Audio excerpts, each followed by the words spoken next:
ஓம். ஓம். ஓம் சஹனா பவது சஹனௌ புனக்து சஹ வீர்யங்கரவாவஹை தேஜஸ்வினாவதீதமஸ்து மா வித்விஷாவஹை. ஓம் சாந்தி சாந்தி சாந்தி. ஹரிஹி ஓம் ஸ்ரீ குருப்யோ நமஹ. ஹரிஹி ஓம்.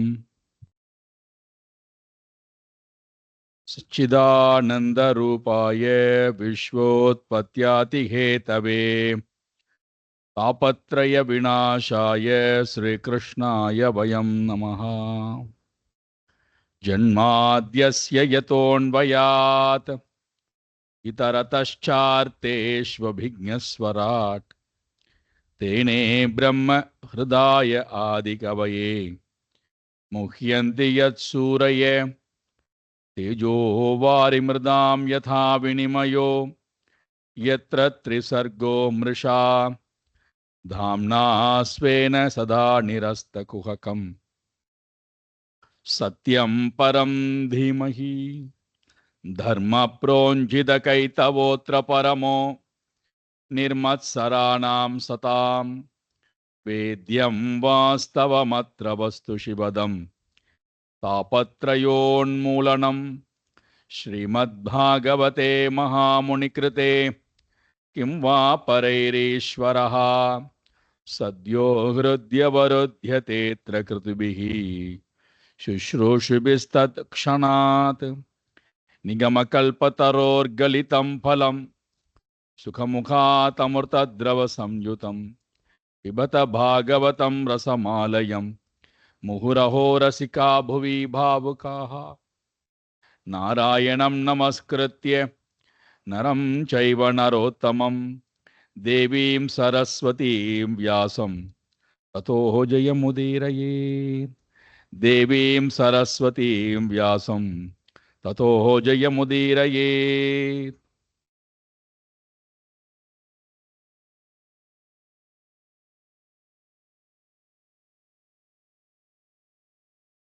காத்தியாயினி விரதம் என்று சொல்லக்கூடிய கிருஷ்ணனையே தன்னுடைய கணவனாக வரித்து கிருஷ்ணனையே அடைய வேண்டும் என்கின்ற விரதத்தை செய்த கோபிகாஸ்திரிகளுக்கு ராசக்கிரீடையின் மூலமாக ஜலக்கிரீடையின் மூலமாக பகவான் தன்னையே கொடுக்கின்றார். ஒவ்வொரு செயல்பாட்டின் மூலமாகவும் அந்த ஆனந்தத்தை அவர்கள் அனுபவிக்கிறார்கள். நிறைய விஷயங்கள் நாம் இன்று சிந்திக்கப் போகின்றோம்.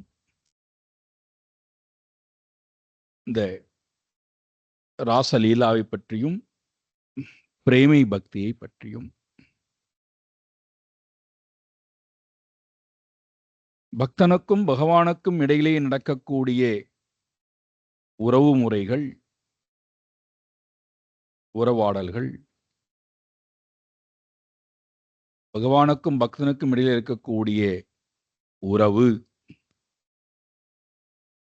இதை நமக்கு எப்படி புரிய வைப்பது? ஒரு ஞானி பக்தன் என்று சொன்னால் அவனுடைய உள்ளம் எப்படி இருக்கும்?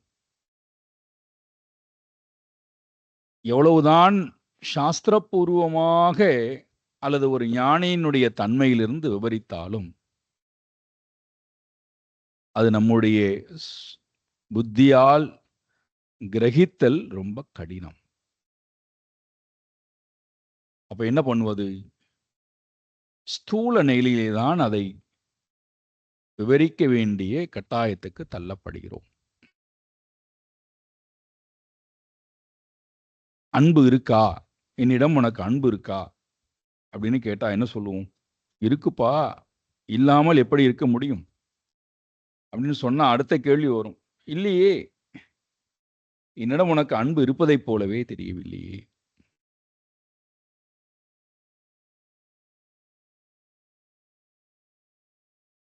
அப்போ என்ன செய்ய வேண்டியிருக்கிறது? அன்பு இருக்கு என்பதை செயல்பாட்டில் தான் நாம் காட்ட வேண்டிய கட்டாயத்துக்கு தள்ளப்படுகிறோம்.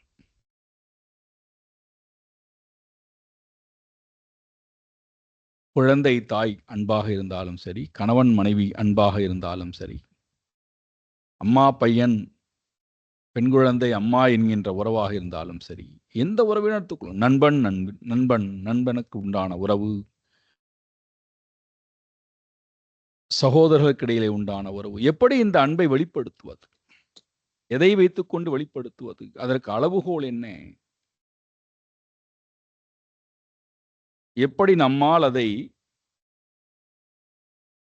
ஸ்தூலமாக செயல்படுத்தி காமித்தால்தான் புரிகிறதோ?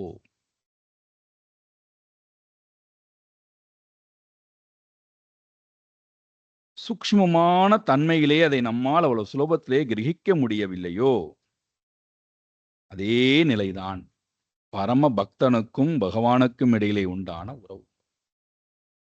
அதை எவ்வளவுதான் சாஸ்திரம் நமக்கு விவரித்து சொல்ல வந்தாலும் நம்மால் அதை கிரகித்தல் கொஞ்சம் கடினம். அப்ப என்ன செய்கிறார்? அன்றாடம் நாம் எப்படி அன்பை வெளிப்படுத்தி காட்டுகின்றோமோ, உறவாடி காட்டுகின்றோமோ, அந்த செயல்பாட்டிலே கொண்டு வந்து காட்டுறார்.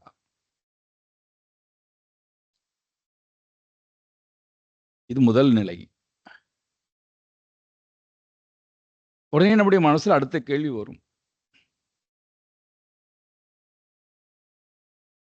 நாம காட்டக்கூடிய அன்பானது தாழ்ந்தல்லவா இருக்கிறது, எதிர்பார்ப்புடையதல்லவா இருக்கிறது. எனக்கு நீ அன்பு காமித்தாய், உனக்கு நான் அன்பு காமித்தேன். எனக்கு நீ உதவி செய்தாய், உனக்கு நான் உதவி செய்தேன். எனக்கு நீ சேவகம் செய்தாய், உனக்கு நான் சேவகம் புரிகிறேன். அந்த அந்த முறையான அன்பை போன்றதா பக்தனுக்கும் பகவானுக்கும் இடையிலே உண்டான உறவு.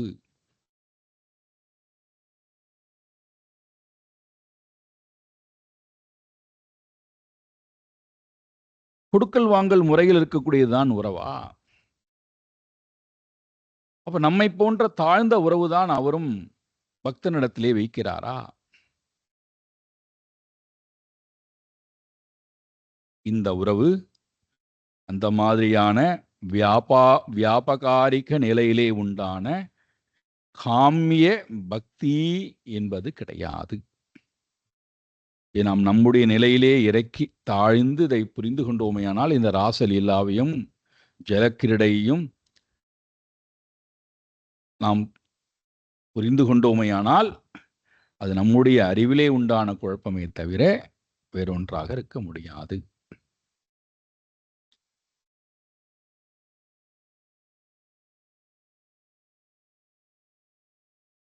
நாம் செய்யக்கூடிய உறவிலே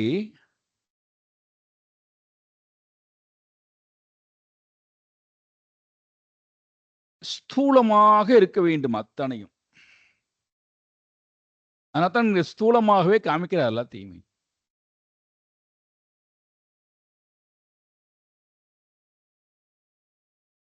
அன்பு இருக்கு என்பதை பொருள்களை கொடுப்பதின் மூலமாக, பொருள்களை வாங்குவதின் மூலமாக, கூட இருப்பதின் மூலமாக, உதவி செய்வதின் மூலமாக, பேசுவதின் மூலமாக, பழகுவதின் மூலமாக, உதவி செய்வதின் மூலமாக, இப்படி நம்முடைய உறவு எல்லாம் பார்த்தால் ஸ்தூலமாகவே இருந்தால்தான், அதுவும் நமக்கு ஒரு கடினமான காலத்துல அவர்கள் கூட இருந்தா உடனே நாம் ஆப்பா இவரெல்லாம் என்னுடன் இருக்கிறார்கள், அப்பதான் நமக்கு நம்பிக்கையே வருகிறது. அந்த காலத்துல யாரும் இல்லைன்னா பாரு, நான் கஷ்டப்படும் போது கூட யாரும் வந்து பார்க்கல பாரு, என்னன்னு கேட்கல பாரு, என்ன உறவு? அப்ப நமக்கு சந்தேகம் வந்துடும். அன்பு காட்டக்கூடியவர்கள் மேலேயே அன்பு காட்டுகிறார்களா இல்லையா, இவன் உண்மையிலேயே அன்பு காட்டுறாரா இல்லையா, எப்படி இந்த புரிஞ்சுக்கிறது?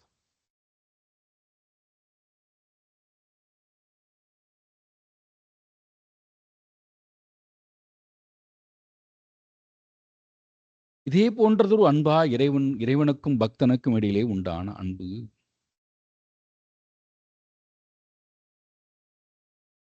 ஸ்தூல நிலையிலேதான் அந்த அன்பு இருக்குமா என்றால், இறைவனை பார்ப்பதற்கு முன்பும் அவர்களுக்கு இறைவனின்பால் மனம் போய்விட்டது. இறைவனோடு இருக்கும் தோறும் மனம் இறைவனோடையே இருந்தது. இறைவனை விட்டு விலகியதற்கு பிறகும் இறைவனோடையே மனம் இருக்கிறது. அப்ப இந்த மனம் இறைவனை தவிர இறைவனுடைய அர்த்த காம புண்ணியத்திற்காக உண்டான அன்பு அல்ல, அல்லது ஆர்த்த ஜிக்ஞாசு அர்த்தாத்திக்காக உண்டான அன்பு அல்ல. துன்பத்தை போக்குவதற்காக உண்டான அன்பு, கஷ்டங்களை போக்குவதற்காக உண்டான அன்பு. நம்ம அப்படித்தான் அனுபவிச்சுக்கிறோம். உறவாடும் போது பார்த்தீங்கன்னா, யார் நம்முடைய கஷ்டத்தை போக்குவார்களோ அவர்களிடத்திலே அனுபவிச்சுக்கிறோம். யார் நமக்கு நிறைய செல்வங்களை தருவார்களோ அவர்களிடத்துல அனுபவிச்சுக்கிறோம். யார் நமக்கு நல்ல அறிவை கொடுப்பார்களோ அவர்களிடத்துல அனுபவிச்சுக்கிறோம். இந்த மூனை கடந்து எதா இருக்கா பாருங்கள். ஆர்த்த ஜிக்ஞாசு அர்த்தார்த்தி. நம்ம காட்டக்கூடிய அன்பு இந்த மூணுக்குள்ள வந்துடும். என்னுடைய கஷ்டத்தை எல்லாம் யாராவது நீக்குவதை போல இருந்தால் அவர்களிடத்திலே அன்பு வைத்துக் கொள்வேன். என்னுடைய செல்வ எனக்கு யாராவது உதவி செய்வதைப் போல இருந்தால் உறவு வைத்துக் கொள்வேன். எனக்கு யாராவது அறிவுரை கூறுவதைப் போல இருந்தால் அவரிடத்திலே உறவு வச்சு. அதை கடந்து என்னுடைய உறவு எனக்காக அல்லது அவர்களுக்காக அன்பு காட்டுதல் என்பது இருக்குமா என்றால் அதுதான் உண்மையான அன்பு. அந்த அன்பைத்தான் இவர்கள் செய்கிறார்கள். துன்பத்தை போக்குவதற்காகவோ செல்வத்திற்காகவோ அறிவுக்காகவோ இல்லாமல் ஆத்மாவுக்காக ஆத்மாவை நேசித்தல், இறைவனுக்காக இறைவனை நேசித்தல், அல்லது தனக்காக தன்னை நேசித்தல். தன்னை என்றால் இந்த இடத்துல இறைவனை நேசித்தல்.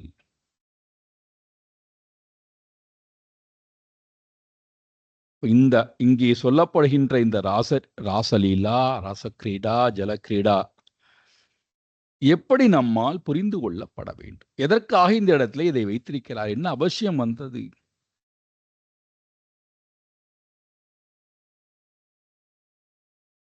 இரண்டு முக்கியமான காரணங்களுக்காக.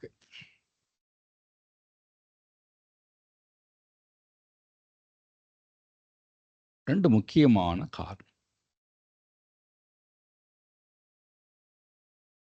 ஒன்று,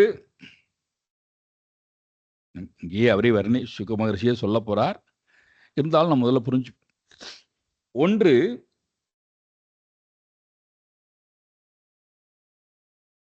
பரமாத்மாவுடைய ஜென்மம், பரமாத்மாவுடைய கர்மம் திவ்யமானது. அதுல எந்த மலினத்தன்மையும் இல்லை. மலினம் இல்லாத, மலமே இல்லாத ஒருவர் மங்களகரமாக இருக்கக்கூடிய அந்த ஸ்வரூபம் உலகத்தில் இருக்கக்கூடிய ஜீவராசிகளுடைய அமங்கலத்தை போக்கி மங்களத்தை கொடுப்பதற்காக எடுத்த அவதாரம்.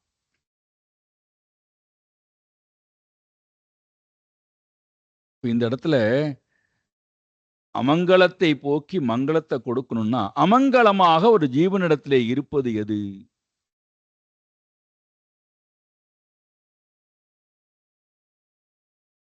அறியாமை, கர்த்திருவ பாவம், கரணம், காரியம். அறியாமை, அகங்காரம், கரணம், காரியம். இந்த நான்கும் நம்மிடத்தில் இருக்கக்கூடிய மலங்கள்.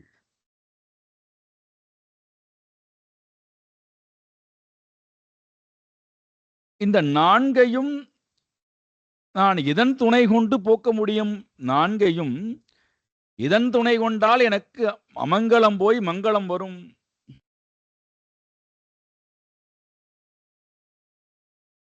எப்படி உடல் அசுத்தமானால் ஜலம் என்பது சுத்தத்தை போக்கக்கூடிய கருவியாக இருக்கோ,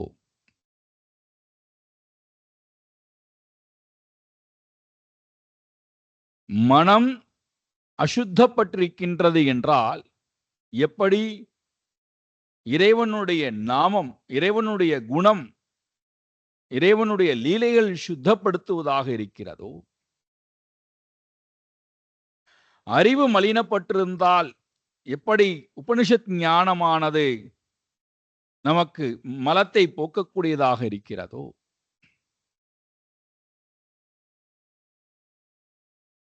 அறியாமை என்று சொல்லக்கூடிய அறிவிலே இருக்கக்கூடிய அந்த திரை விலக வேண்டுமானால் ஞானத்துக்கு சொந்தக்காரனாக இருக்கக்கூடிய சாக்ஷாத் நாராயணனை தரிசித்தல், நாராயணனை அடைதல் என்பதை தவிர வேறு ஒரு சாதனம் என்னை அமங்கலத்திலிருந்து மங்களத்துக்கு கொண்டு வராது.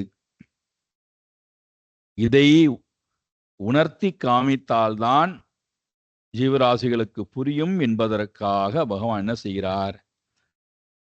பக்தர்களிடத்தில் இருக்கக்கூடிய அறியாமை திரை விலகியதற்கு பிறகு, அகங்காரம் விலகியதற்கு பிறகு, கரணத்திலும் காரியத்திலும் இருக்கக்கூடிய அபிமானம் விலகியதற்கு பிறகு அவர்கள் அந்த பூர்ணமான ஆனந்தத்தை தனக்குள்ளே அனுபவிக்கிறார்கள். அந்த ஆனந்தம்தான் முன்னாடி கிருஷ்ணனாக தெரிகிறது.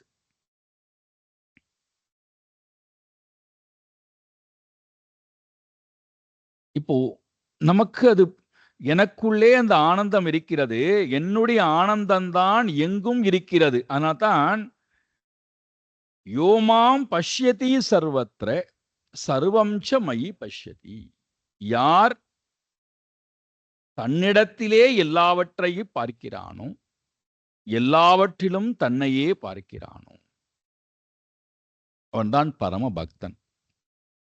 தன்னிடத்தில் முதல்ல ஆத்மாவை பார்த்தல், தன்னிடத்திலே பரமாத்மாவை உணராமல் வெளியிலே எனக்கு பரமாத்மாவை உணருதல் என்பது சாத்தியமே இல்லை. நாம் என்ன நினைச்சுக்கிறோம்? வெளியில நாம இறைவனை பார்த்து விடலாம். வெளி உள் என்பதே ஒன்றுமில்லை, மனம்தானே உடலுக்கு உள்ளே உடலுக்கு வெளியிலேன்னு பிரிச்சு காட்டுகிறது. மனம் எங்கும் இருக்கு. அப்ப எங்கும் மனம் இருக்கணும்னா, அந்த மனதுல ஏகத்துவத்தை பார்க்கணும்னா முதல்ல எனக்குள்ளே அதை நான் உணர்தல். இவர்கள் தனக்குள்ளே அந்த பரமாத்மாவை உணர்ந்த காரணத்தினாலே தான். அதனால தான் நம்ம போன வாரம் பார்த்தோம், கோபிகா கீதத்தில் என்ன சொன்னார்கள்? அகில தேகி நாம் அந்தராத்ம கிருத்து, அந்தராத்ம திருக்கு. எல்லா தேகத்துக்குள்ளும் இருக்கக்கூடிய ஆத்மா நீ ஒருவனே, நீதான் எல்லாருக்குள்ளும் திருக்காக பார்க்கக்கூடியவனாக இருக்கிறாய். அப்போ நீ வேறு நான் வேறு அல்ல என்கின்ற அந்த உணர்வை, அந்த உண்மை தத்துவத்தை அவர்கள் முதல்ல தன்னிடத்திலே உணர்கிறார்கள். தன்னிடத்திலே உணர்ந்தால் மட்டும் போராது, தன்னுடைய சொரூபம்தான் எங்கிலும் வியாபித்திருக்கிறது. இந்த இடத்துல தன்னுடைய ஆனந்தத்துல குறைவே இல்லை, பூர்ண ஆனந்தம். அப்ப தான் அந்த பூர்ண ஆனந்தத்தை எல்லா ஜீவராசிகளிடத்திலும் பார்க்கின்ற தன்மை.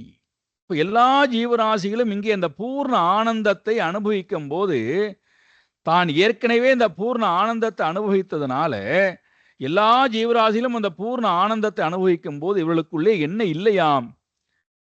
நான் மட்டும் கிருஷ்ணனோடு அனுபவிக்க வேண்டும், நீ எப்படி அனுபவிக்கலாம் என்கின்ற அந்த பேத திருஷ்டி, அந்த அசூயா பாவம் அவர்களிடத்திலே ஒருவர்களிடத்திலும் இல்லாத காட்சியை பார்க்கிறோம்.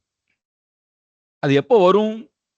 நான் அந்த பூர்ண ஆனந்தத்தை அனுபவிக்கும் போது, எனக்குள்ளே அனுபவிக்கும் போதுதான் உலகத்தில் கூட எல்லா ஜீவராசிகளும் அதே ஆனந்தத்தை அனுபவிக்கத்தானே வந்திருக்கிறது. அதே கிருஷ்ணன் தானே எல்லா ஜீவராசிகளுக்குள்ளும் ஆனந்தமாக இருக்கின்றான். அப்ப அவர்களுக்கும் அந்த ஆனந்தத்தை அனுபவிக்கக்கூடிய அருகதை இருக்கு அல்லவா? அப்ப அவர்கள் அந்த ஆனந்தத்தை அனுபவிப்பில் என்ன தடை இருக்க முடியும்? அப்போ நான் அனுபவிப்பதைப் போல அவர்களும் அனுபவிக்கிறார்கள். இது சாதாரண நிலையிலே, பிரேம நிலையிலே பார்க்கும்போது நான் தான் எல்லாமாகவும் இருந்து அத்தனை ஜீவராசிகளுடைய ஹிருதயத்துக்குள்ளும் இருந்து அந்த ஆனந்தத்தை அனுபவிக்கிறேன். எப்படி? எனக்குள்ளே அனுபவிக்கக்கூடிய அந்த ஆனந்தத்தை நானே எல்லா ஜீவராசிகளுக்குள்ளும் இருந்தும் அந்த ஆனந்தத்தை அனுபவிக்கிறேன். இந்த 2 அனுபவம் வரணும். தன்னில் பார்த்தல், மற்றவர்கள் எல்லாரிடத்திலும் தன்னையே பார்த்தல்.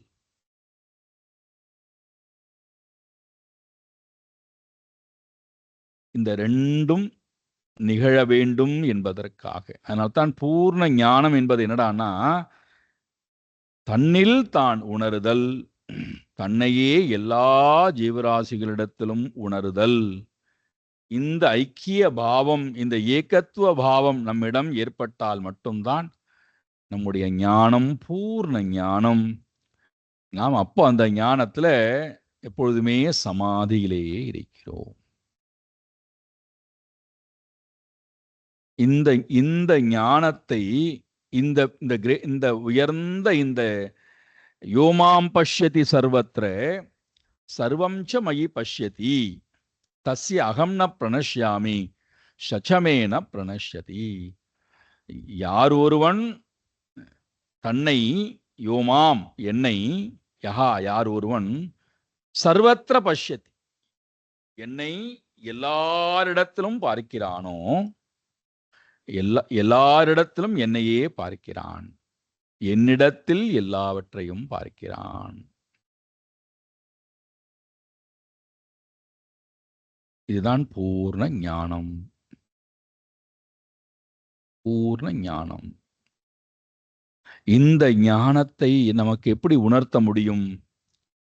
இந்த ஞானத்தை நமக்கு இப்போ நான் சொல்லிட்டேன் உங்களுக்கு. இதை சொல்லணுமானா, இதை புரிய வைக்கணுமானா நமக்கு பல மணி நேரம் ஆகும். நம்முடைய அறிவு அந்த அளவுக்கு உயர்ந்திருக்க வேண்டும். அப்போ என்ன பண்றது? நமக்கு இந்த தத்துவத்தை புரிய வைப்பதற்கு நம்முடைய நிலையிலே இறங்கி வர வேண்டியிருக்கிறது. அப்போ சாஸ்திரம் இறங்கி சொல்லுகிறது, கிருஷ்ணன் எல்லா பெண்களோடும் விளையாடினார், ஆடினார், பாடினார், அங்க சேஷ்டைகள் செய்தார். இது எல்லாம் என்னது? ஒரே ஒரு வஸ்துவிடத்தில் இருக்கக்கூடிய ஆனந்தம், எல்லா வஸ்துக்களிடத்திலும் இருக்கக்கூடிய அந்த சொரூப ஆனந்தத்துடன் ஒன்று கலந்து எல்லா ஜீவராசிகளிடத்திலும் அது ஒரே ஆனந்தத்துடன் உறவாடுகிறது.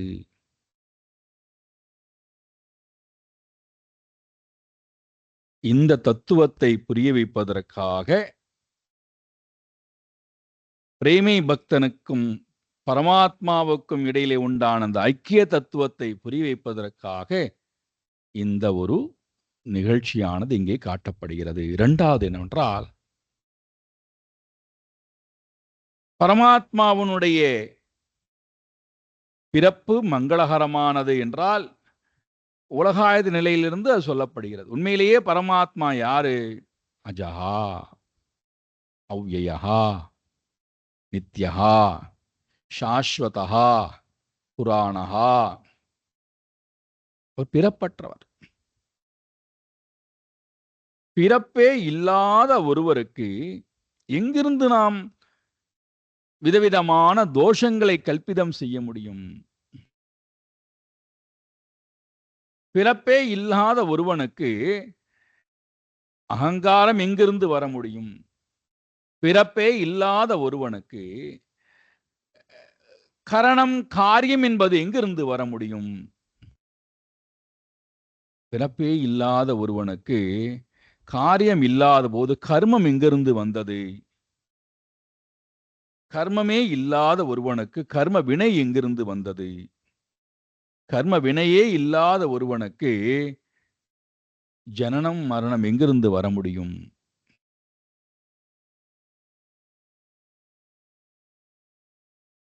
அப்ப நம்ம எங்க அழைச்சின்னு போறார் பாருங்கள். ஒருவேளை நீ இந்த தத்துவத்தை உணர்ந்தால், எந்த தத்துவத்தை? அஜஹா, நித்யஹா, சாஸ்வதஹா, புராணஹா, ந ஹன்யதே ஹன்யமானே ஷரீரேங்கிற அந்த தத்துவத்தை நீ உணர்ந்தால், நீயும் அந்த பரமாத்மாவினுடைய சொரூபத்தை அடையலாம், பிறப்பற்றவனாக ஆகலாம். அந்த உண்மையை உணர்ந்தவன் இந்த உலகத்திலே பிராரப்த கர்மா இருக்கின்ற வரைக்கும் இந்த காரியத்துடன் வாழ்ந்துதான் ஆக வேண்டும். கரணமானது ஏற்கனவேயே புனிதம் அடைந்து நாராயணனை அனுபவிக்க ஆரம்பித்து விட்டது. ஆனால் காரியம் இருக்கு, ஷரீரம் இருக்கு. இந்த ஷரீரம் பிராரப்தத்தை சுமந்து கொண்டு இருக்கு.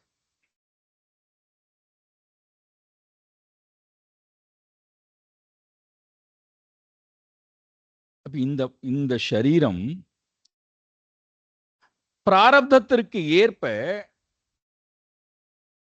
சாப்பிட வேண்டும், தூங்க வேண்டும், பேச வேண்டும், எங்கெங்கே யாத்திரை செய்ய வேண்டுமோ சரீரத்தை கொண்டு செய்ய வேண்டும், வியாதிகள் வந்தால் அனுபவிக்க வேண்டும், சுகம் வந்தால் சுகிக்க வேண்டும், உறவு வந்தால் உறவாட வேண்டும். இப்படி இந்த ஷரீரத்திற்கு என்று பிராரப்தம் இருக்கல்லவா, அந்த பிராரப்த கர்மத்துக்கு ஏற்ப இந்த ஷரீரமானது வேலை செய்துதான் ஆக வேண்டும்.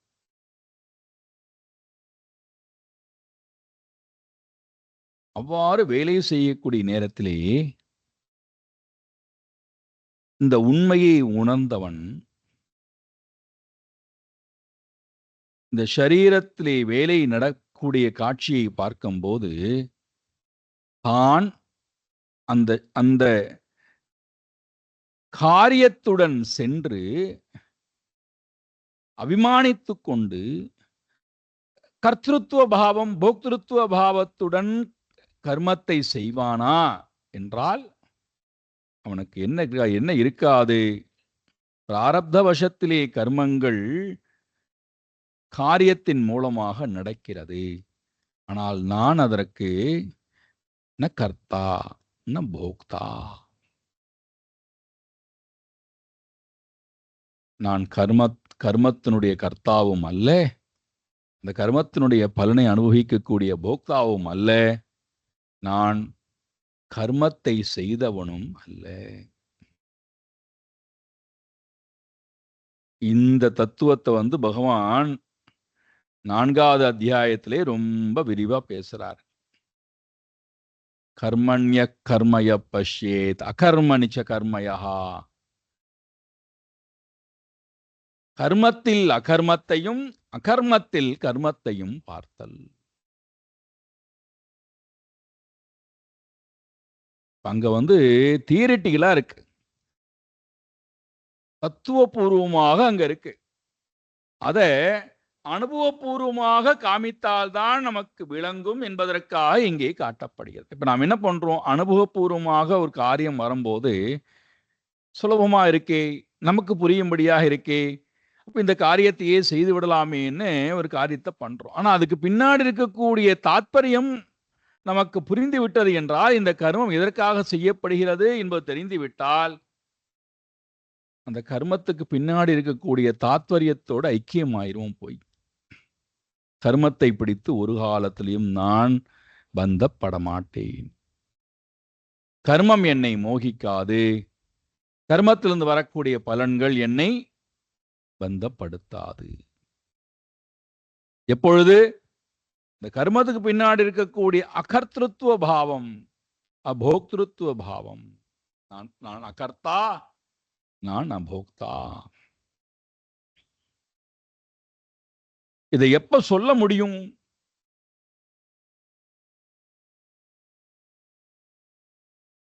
பக்தனுடைய நிலையில கூட நாம இந்த பாவத்தை வச்சு செய்யணும் சொல்றோம். பக்தி யோக பாவத்தில் வரும்போது கூட பகவான் அதான் சொல்றார், என்னை நினைத்துக் கொண்டே எனக்காக கர்மத்தை செய். அப்ப அதன் மூலமாக உன்னுடைய கர்த்திருத்துவ பாவம் போகும், போக்திருத்துவ பாவத்திலே உனக்கு பெருசாக அபிமானம் வராது அப்படின்னு பகவான் ஒரு கர்மயோகத்துக்குண்டான சாதனையை சொல்றார். அப்போ பக்தி யோகத்துல கூட நமக்கு அந்த செய்கிறேன், நான் பகவானுக்காக செய்கிறேன்கிற அந்த அகங்காரம் கூட அபிமானம் கூட இருக்கு.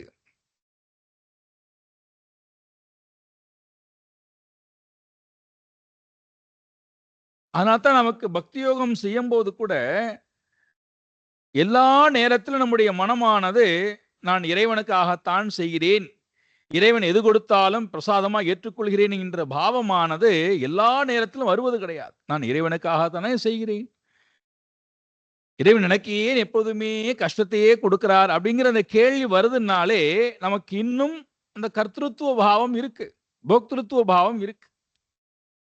ஈவன் தோ நான் பகவானுக்காக செய்தாலும்,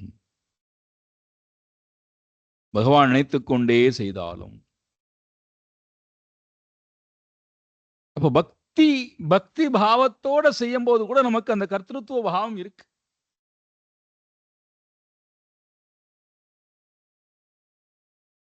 இந்த கர்த்தృత్వ பாவம் போக்திருத்துவ பாவம் எப்ப போகும்? பக்தி பிரேமையாக மாறும்போது. அந்த கர்த்தృత్వ பாவத்தையும் ஒருவன்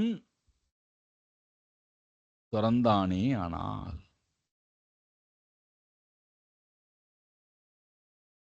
கர்த்தృత్వ பாவம் இருக்கிற வரைக்கும் இருமைகள் எப்பொழுதுமே தாக்கிக் கொண்டே இருக்கும்.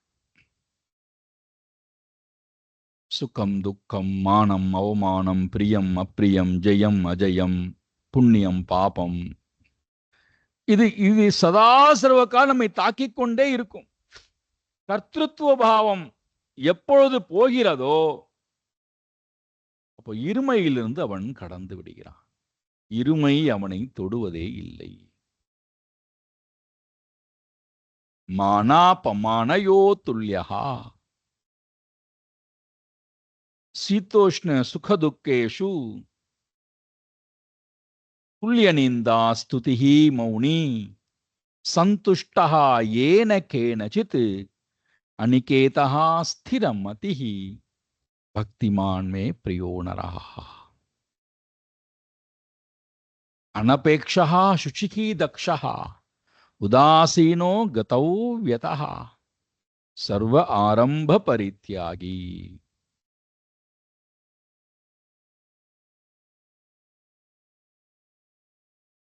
இந்த இடத்துல ரெண்டாவது, முதல் விஷயம் ஜீவபிரம்ம ஐக்கியம், தன்னிடத்திலே பரமாத்மாவை உணர்தல், தன்னையே எங்கும் பார்த்தல். இரண்டாவது நிலையிலே தன்னை உணர்ந்தவன் இந்த உலகத்திலே எந்த கர்மத்தையும் செய்தாலும் செய்தவன் அல்ல, எந்த கர்மத்தினுடைய பலனை அனுபவித்தாலும் அவன் அனுபவித்தவன் அல்ல, அனுபவிப்பவனும் அல்ல. ஏன்னா நல்ல பலனை அனுபவித்தாலும் அதற்காக ஒரு கர்மத்தை செய்தாக வேண்டும், அதனுடைய பலன் புண்ணியம், அந்த புண்ணிய பலனுக்காக நான் மீண்டும் மீண்டும் ஒரு பிறவி எடுத்தாக வேண்டும். புண்ணிய பலனை நான் அனுபவிக்கின்ற நேரத்திலே அந்த புண்ணிய பலனை போக்குவதற்காக ஒரு கர்மத்தை செய்தாக வேண்டும். புண்ணிய பலன் என்பது துன்பம், அப்ப துன்பத்தை போக்குவதற்காக ஒரு கர்மம், அந்த துன்பத்தை போக்குவதற்காக நான் மீண்டும் மீண்டும் ஒரு பிறவி எடுத்தாக வேண்டும். இரண்டு வகையிலும் இன்ப துன்பம் என்பது கர்த்தృత్వ பாவத்திலிருந்து வரக்கூடியது என்றால், இங்கே முழுக்க முழுக்க அகர்த்தா, நான் எந்த செயலையும் செய்தவன் அல்ல, எதையும் நான் அனுபவிக்க கூடியவனும் அல்ல. இந்த நிலையை ஒரு ஜீவன் அடைய வேண்டும் என்பதற்காக. அடைந்தால் என்ன பிரயோஜனம்? சத்தியம் பரம் தீமஹி.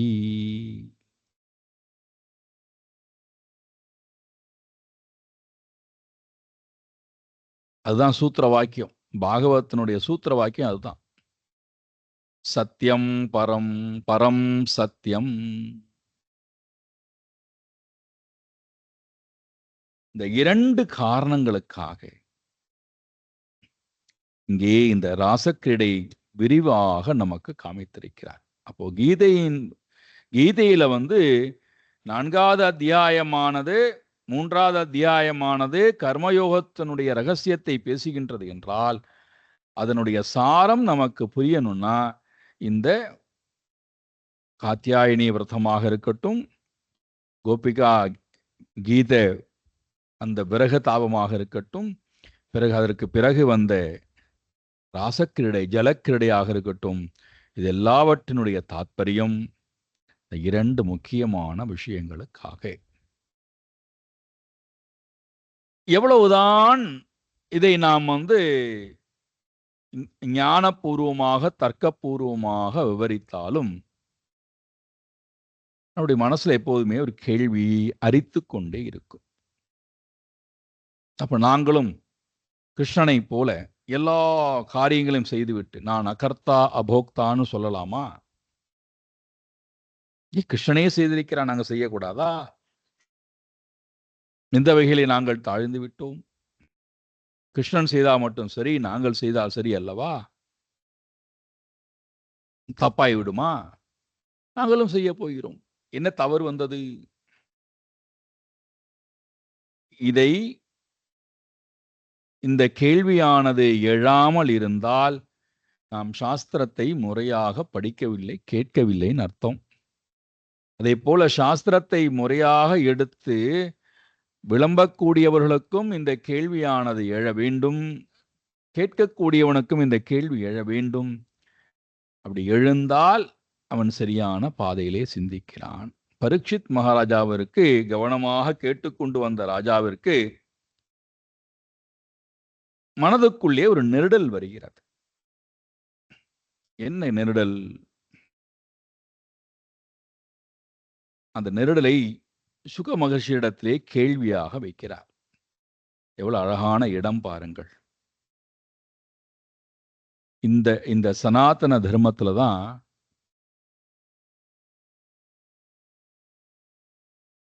முறையாக சுயமாக சிந்தித்து உன்னுடைய அறிவுக்கு அது சரி, அனுபவத்திற்கு அது சரியாக இருக்கும் என்று ஏற்றுக்கொண்டால் அதன் பிறகு நீ அதை ஏற்றுக்கொள். இல்லை என்றால் நான் சொல்லுகிறேன் என்பதற்காக எதையும் நீ ஏற்றுக்கொள்ள வேண்டிய அவசியம் இல்லை. உன்னுடைய கேள்வி மனதிலே இருக்கு என்றால் அந்த கேள்விக்கு உனக்கு சரியான பதில் கிடைக்கின்ற வரை தேடிக்கொண்டே போ, தேடிக்கொண்டே போ. வெறுத்து விடாதே. கேள்விக்கு சரியான பதில் கிடைக்கின்ற வரைக்கும் உன்னுடைய முயற்சியை விட்டு விடாதே. வெறுக்கவும் செய்யாதே, நாஸ்திகவாதியாக மாறிவிடாதே. கேள்விக்கு சரியான பதில் கிடைக்கின்ற வரைக்கும் அந்த கேள்வியை கேட்டுக்கொண்டே போ. நரேந்திரநாத் தத் தன்னுடைய மனதிலே கொண்ட கேள்வியை ஒவ்வொரு இடத்திலேயா போய் கேட்டார், பார்த்தோம். ஒவ்வொரு சாதுவிடத்திலேயா போய் கேட்கிறார். கடவுளை கண்டீர்களா? காட்ட முடியுமா? இதான் அவருடைய அடிப்படை கேள்வி. கடவுளை கண்டீர்களா? காட்ட முடியுமா? நிறைய பேர் சொல்லுகிறார்கள் கண்டேன், காட்ட முடியாது. ஒரு சாரார் சொல்கிறார்கள் காட்டுகிறேன், ஆனால் என்னால் காட்ட முடியும், ஆனால் நான் கண்டவன் அல்ல. உனக்கு சாஸ்திரத்தின் மூலமா காட்ட முடியும், ஆனால் நான் கண்டவன் அல்ல. ஒரே ஒருத்தர் மட்டும்தான் சொல்றார், கண்டேன் காட்டுகிறேன்.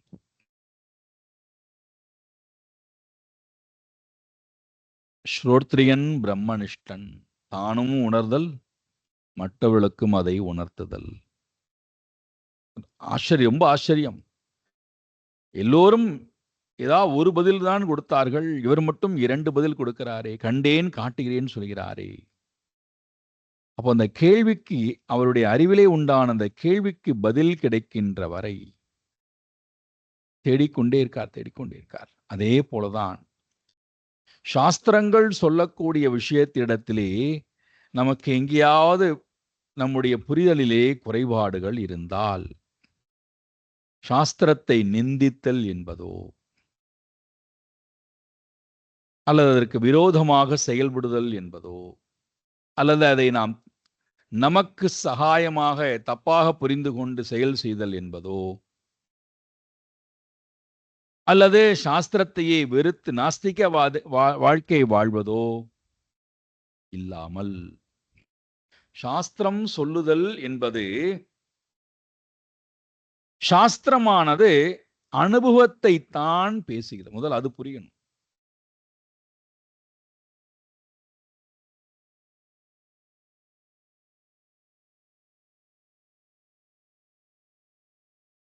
நீங்க ஒரு வாகனமானது நம்முடைய பயன்பாட்டிற்கு தொழிற்சாலையிலிருந்து வெளியில் வருகிறது அப்படின்னு சொன்னீங்கன்னா, அந்த வாகனத்தை எத்தனை முறை அவர்கள் சோதனை செய்திருப்பார்கள்? எந்தெந்த வடிவத்திலெல்லாம் சோதனை செய்திருப்பார்கள்? ஒவ்வொரு சாதனத்துக்குண்டான செயல்பாடுகளையும் எத்தனை முறை ஆராய்ச்சி செய்திருப்பார்கள்? இதனுடைய பயன்பாடு இதனுடன் சேர்ந்தால் எப்படி இருக்கும்? தனித்திருந்தால் எப்படி இருக்கும்? இரண்டும் சேர்ந்து செயல்படும்போது அதனுடைய செயல்பாடுகள் எப்படி இருக்கும்? இந்த 2 பொருள்களும் மற்ற பொருள்களுக்கு எப்படி சகாயம் செய்கிறது? இந்த பொருள்கள் இல்லை என்று சொன்னால் என்ன நிலைமை ஏற்படும்? எவ்வளவு ஆராய்ச்சி. ஒரு வாகனத்தை நாம காசு கொடுத்து வாங்கிட்டு வந்துடுறோம். ஆனா அது வெளியில வருவதற்கு முன்பு எத்தனை ஆராய்ச்சிகள், எத்தனை முயற்சிகள், எத்தனை மணி நேரங்கள் அதற்காக அறிவை செலவு செய்து, சக்தியை செலவு செய்து, இதுல எல்லா வகையிலும் அவர் யோசிக்கிறார்கள். கடினமான பாதையிலே இந்த வாகனம் போனால் என்னென்னலாம் குறைபாடுகள், அதை எப்படி நிவர்த்தி செய்வது? குளிர்பாங்கான பகுதியிலே இந்த வாகனம் இருந்தால் இந்த வாகனத்தை எப்படி பயன்படுத்த முடியும்? அதுல என்னென்ன குறைபாடுகளும் அதை எப்படி நிவர்த்தி செய்வது? மேடான பகுதியாக இருந்தால் அதுல வாகனம் போனால் என்னென்ன குறைபாடுகள் வரும், அதை எப்படி சரி செய்வது? ஜலத்திலே, தார் சாலையிலே, சிமெண்ட் சாலையிலே, களிமண் சாலையிலே, உஷ்ணமான பகுதியிலே, அதிகமான குளிர்ச்சியான பகுதியிலே, மிதமான சீதோஷ்ணம் இருக்கக்கூடிய பகுதியிலே, பொருள்களை அதிகமாக ஏற்றுவதனாலே, பொருள்கள் இல்லாமல், இப்படி எல்லா வகையிலும் அப்போ அதுல என்னென்னலாம் ஒருவனுக்கு கேள்விகள் வருமோ, குழப்பங்கள் வருமோ, அது எல்லாவற்றையும் அவர்கள் ஆராய்ச்சி செய்தார். அதை அவர் என்ன பண்ணுகிறார்கள்? எழுதி வைக்கிறார்கள். அதை நம்ம படிக்கிறோம். இன்ஜினியரிங் நம்ம என்ன பண்றோம்? அவர்களுடைய அனுபவ அறிவு தியரிட்டிக்கலி, பிராக்டிக்கலி 2 இருக்காங்க. அப்போ அனுபவ அறிவைத்தான் பொறியியல் கல்லூரியிலே பாடமாக வைத்திருக்கிறார்கள். இப்ப அதை நம்மால் ஏற்றுக்கொள்ள முடிகிறது. அதே போல இது ஒரு இயந்திரம். உடல், 10 இந்திரியங்கள், பிராணன், மனது, அறிவு, அகங்காரம், இதெல்லாம் ஒரு வாகனம், ஒரு கருவின்னா அதை எப்படி பயன்படுத்துவது? எந்த முறையிலே பயன்படுத்துவது? பயன்படுத்தினால் என்னென்ன நன்மைகள் வரும், என்னென்ன தோஷங்கள் வரும்? பயன்படுத்தாமல் இருந்தால் என்னென்ன விளைவுகள் வரும்? இதை பயன்படுத்துவதனாலே என்ன நன்மைகள்? இது எல்லாவற்றையும் அனுபவபூர்வமாக ஆராய்ந்து அனுபவித்து அதன் பிறகு சொன்னதுதான் சாஸ்திரம். அதனால்தான் அந்த நிலையிலிருந்து அவர்கள் பேசும்போது அந்த நிலைக்கு நாம் சென்றால்தான் நமக்கு அந்த சப்தத்தினுடைய அர்த்தம் புரியுமே தவிர, இல்லை என்றால் நமக்கு அந்த சப்தமும் அந்த சப்தத்தினுடைய அர்த்தமும் நமக்கு புரிந்து கொள்வது கடினம். அப்ப நாம் என்ன பண்ணுவோம்? சாதாரணமாக இருக்கக்கூடிய செயல்பாடுகளிலிருந்து நிறைய குறைகளை எல்லாம் கண்டுபிடித்து இந்த இந்த இந்த சாஸ்திரமே இப்படித்தான், இந்த மதமே இப்படித்தான், இந்த மத ஆச்சாரியர்களே இப்படித்தான், இவர்களுக்கு சரியான வாழ்க்கை முறையை நம்ம காட்ட தெரியாது, அறிவை கொடுக்க தெரியாது, நிந்தனை பண்ணுவோம், தவறான வழிக்கு போவதற்கு வாய்ப்பு இருக்கு. அப்படி போக வேண்டாம் என்பதற்காக பரீட்சித்தின் மூலமாக சுக மகரிஷி நமக்கு ஒரு பெரிய தத்துவத்தை விவரிக்க வருகிறார். இப்போ இங்க பரீட்சித் மகாராஜா கேள்வி கேட்கிறார். சம்ஸ்தாபனாய தர்மஸ்ய பிரசமாயேதரஸ்ய ச அவதீர்ணோ ஹி பகவான் அம்சேன ஜெகதீஸ்வரஹ.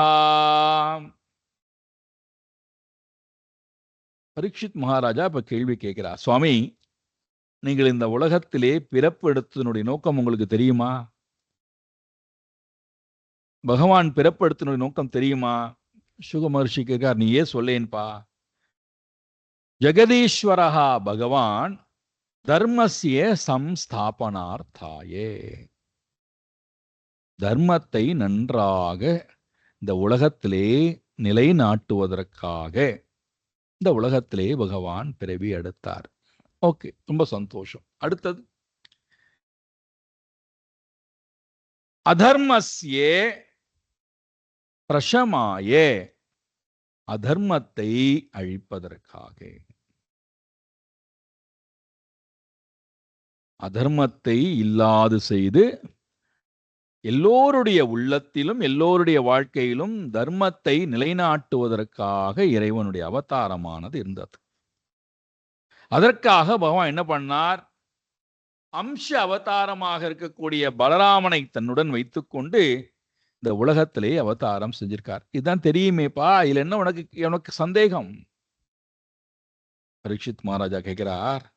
சகதம் தர்மசேதூனாம் வக்தா கர்த்தாபிரக்ஷிதா பிரதீபமாச்சரத் பிரம்மன் பரதாராபிமர்ஷனம். சுவாமி, எனக்கு பெரிய கேள்வி. தர்மசேதூனாம் வக்தா, தர்மத்தை உலகத்தில் இருக்கக்கூடிய எல்லா ஜீவராசிகளிடத்திலும் கொண்டு சேர்ப்பதற்காக இருக்கக்கூடிய பாலமாக அல்லவா பரமாத்மா இருக்க வேண்டும். சேது, தர்ம சேது.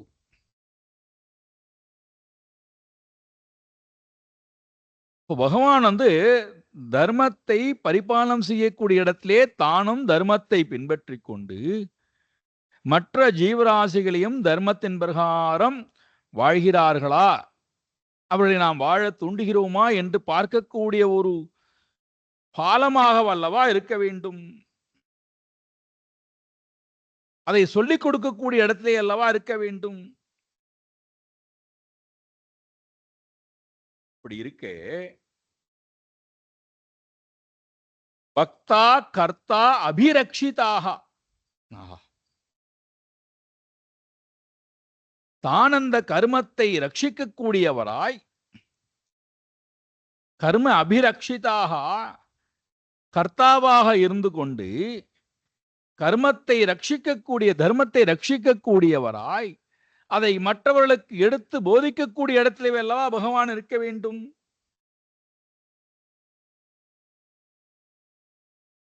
ஆனால் இங்கே என்ன பார்க்கிறோம்? பரமாத்மா தர்மத்துக்கு விரோதமான ஒரு வாழ்க்கை முறை அல்லவா இங்கே வாழ்ந்து காட்டுகிறார். அதையல்லவா மக்களிடத்திலே போதிக்க ஆசைப்படுகிறார். அப்ப அவரே தர்மத்தை ரட்சிக்கவில்லையே, தர்மத்தை பரிபாலனம் செய்யவில்லையே. பரீட்சித் மகாராஜாட்ட கேட்கிறார் சுக மகரிஷி, பகவான் எங்கப்பா தர்மத்துக்கு விரோதமாக காரியத்தை செய்தார்? உனக்கு எப்படி இந்த எண்ணம் சந்தேகம் வந்தது உனக்கு? பின்ன என்ன? பரதார அபிமர்ஷனம் பிரதீபம் கதம் ஆச்சரது. பரதார, மற்ற கணவன்மார்களுடைய மனைவிகளை பரதார மர்ஷனம், மற்ற மனைவிமார்களோடு ராசக்கிரீடை செய்வது, அவர்களோட உறவாடுதல் என்பது அதர்மம் தானே. எப்படி இது நீங்கள் ஆச்சாரம் என்று சொல்லுவீர்கள்? எப்படி இது தர்மமாக ஆகும்? இது மற்றவர்களுக்கு ஒரு தவறான முன்னுதாரணத்தை கொடுத்து விடாதா? எந்த வகையிலே இந்த காரியத்தை நீங்கள் நியாயப்படுத்துகிறீர்கள்? எனக்கு இந்த செயல்பாடானது மனதிலே நெருடலை கொண்டு வருகிறது. எனக்கு இதிலே என்னுடைய அறிவிலே குழப்பம் இருக்கு. பகவானுடைய செயல்பாட்டிலே நான் குறை கண்டுபிடிக்கிறேனா என்றால், என்னுடைய அறிவிலே புரிதல் குறைபாடு என்பது இருக்கிறது. இதை மற்றவர்கள் தவறாக புரிந்து கொள்வதற்கும் தவறாக வாழ்வதற்கும் வாய்ப்பு இருக்குமே. அப்போ பகவானே இந்த காரியத்தை செய்யலாமா?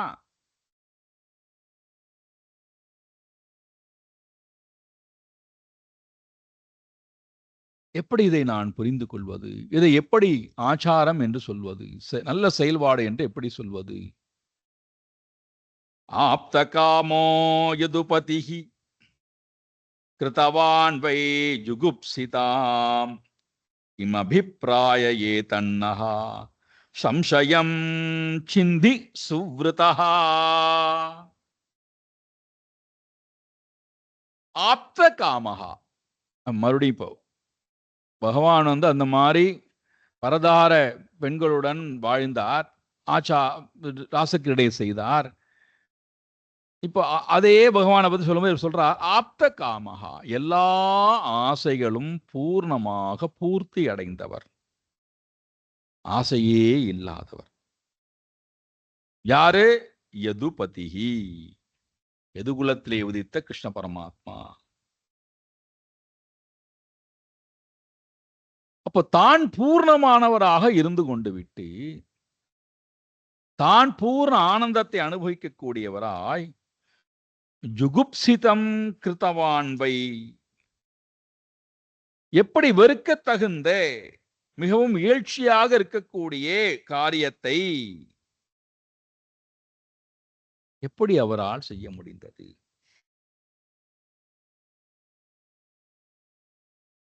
அப்ப இந்த காரியத்துக்கு பின்னாடி கிம் அபிப்பிராயம், என்ன கருத்தானது இருக்கிறது? அதான் இப்ப தெரிந்து கொள்ள வேண்டும். காரியத்தை வெறுப்பதா அல்லது காரியத்துக்கு பின்னாடி இருக்கக்கூடிய எண்ணத்தை புரிந்து கொள்வதா? என்ன எப்போதுமே காரியத்தை தான் பார்ப்போம். காரியத்தை வைத்துதான் இது நல்ல காரியமா கெட்ட காரியமா என்று ஆராய்ச்சி பண்றோம், சிந்திக்க ஆரம்பிக்கிறோம். அந்த காரியத்துக்கு பின்னாடி இருக்கக்கூடிய எண்ணம் எப்பேற்பட்ட எண்ணமாக இருக்கிறது, அதுக்கு பின்னாடி நம்ம போறதே இல்லை.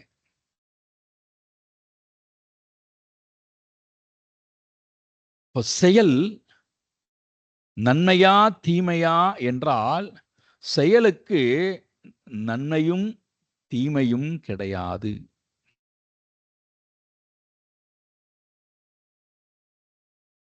செயலுக்கு பின்னாடி இருக்கக்கூடிய எண்ணம் தான் அந்த செயலை நல்லது தீயது என்று தீர்மானிக்கிறது.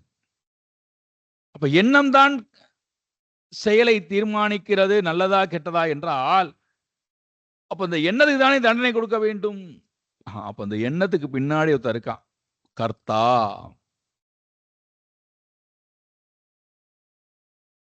கர்த்தா தான் இங்கே நல்ல காரியத்தை செய்கிறானா கெட்ட காரியத்தை செய்கிறானா என்று தீர்மானிக்கப்படுகிறான். நல்ல எண்ணமா கெட்ட எண்ணமா என்று.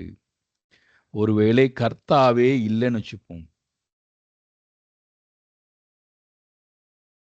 கர்த்தாவே இல்லை, ஆனால் காரியம் மட்டும் நடக்கிறது.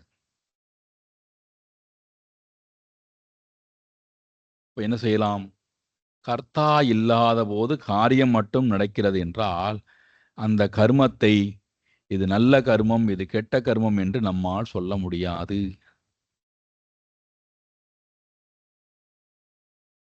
இந்த தத்துவத்தை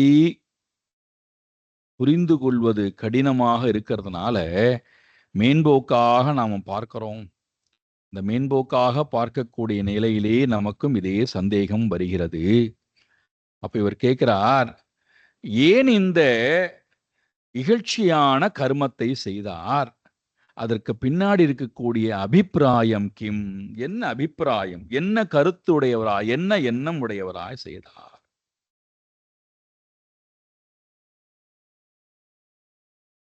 எனக்கு இந்த இந்த செயல்பாட்டிலே, பகவானுடைய இந்த செயல்பாட்டிலே சம்சயம் நிறைய இருக்கிறது, சந்தேகமானது நிறைய இருக்கின்றது. அதை நீங்கள் சிந்தி வெட்டி விடுங்கள். உங்களுடைய அறிவு வாளை கொண்டு என்னுடைய சந்தேகத்தை வெட்டி விடுங்கள், தீர்த்து விடுங்கள். அப்பொழுதுதான் என்னுடைய மனம் பூர்ணமாக சாஸ்திரத்தையும் பற்றி கொள்ளும், பகவானையும் பற்றி கொள்ளும், உங்களிடத்திலும் எனக்கு மாறாத பற்று என்பது வரும். இதை சொன்ன உடனே சரியான முறையிலே சிந்திக்கிறாயப்பா.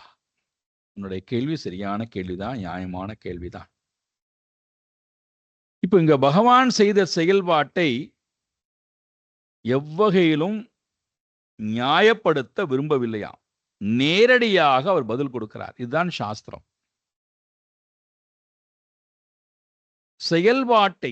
செயல்பாட்டினுடைய ரீதியிலிருந்து செயல்பாட்டை எவ்வகையிலும் இது சரி இது தவறு என்று நியாயப்படுத்தவே இல்லை. ஒரு பட்சமாக இல்லாமல் செயல்பாட்டினுடைய நிலையிலிருந்து அப்படியே என்ன செயல்பாடுகள் அங்க இருந்ததோ அது அப்படியே சொல்றார். அந்த அந்த அந்த செயல்பாட்டினுடைய தர்மத்தை அப்படியே விவரிக்கிறார். அதுல கொஞ்சம் கூட ஒளிவு மறைவு இல்லாமல் அது அப்படியே சொல்லுதல். என்ன சொல்றார்?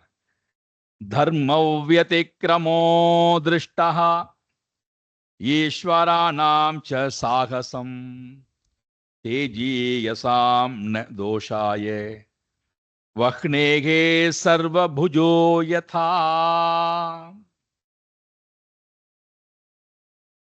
செயல்பாட்டினுடைய நிலையிலிருந்து இரண்டு முக்கியமான விஷயத்தை சொல்றார். ஒன்று வியதிக்ரமஹா, தர்ம வியதிக்ரமஹா, மற்றொன்று சாகசம். தர்ம சாகசம், தர்ம வியதிக்ரம. இந்த இரண்டு சப்தத்தை எடுத்துக்கிறார். என்ன சொல்ல வருகிறார் சாயங்காலம் விரிவா பார்ப்போம்.